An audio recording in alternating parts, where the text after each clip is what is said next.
C'est l'heure du goûter, vous ne savez pas trop quoi faire à vos loulous. Donc je vous propose aujourd'hui une recette hyper simple de gâteau renversé à l'ananas. Une recette qui a fait l'unanimité à la maison. Alors pour la recette, vous allez avoir besoin de 150 g de farine, de 90 g de sucre de canne ou du sucre en poudre. Vous allez aussi avoir besoin d'ananas bien sûr. Les ananas que j'utilise ici, ce sont des ananas en conserve. 100 g de beurre ramolli, une pincée de sel, du sucre vanillé, un demi-sachet de levure chimique, 3 œufs. Nous allons réaliser un caramel. Pour le caramel, il nous faudra 100 g de sucre et 30 g d'eau. Alors, nous allons commencer par mélanger donc le beurre ramolli avec le sucre. On va bien mélanger. Une fois que c'est mélangé, nous allons ajouter les œufs.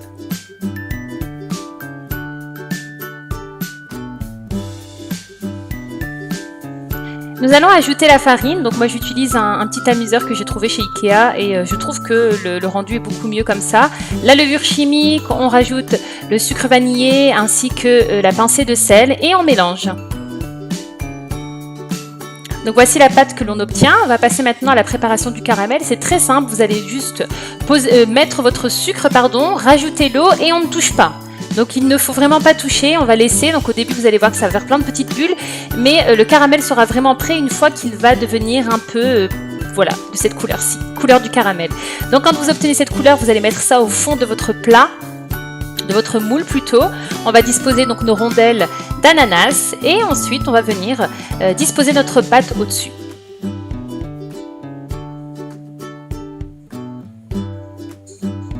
Direction le four à 180 degrés pour environ une demi-heure. Donc n'hésitez pas à piquer avec un couteau pour voir si la pâte est prête.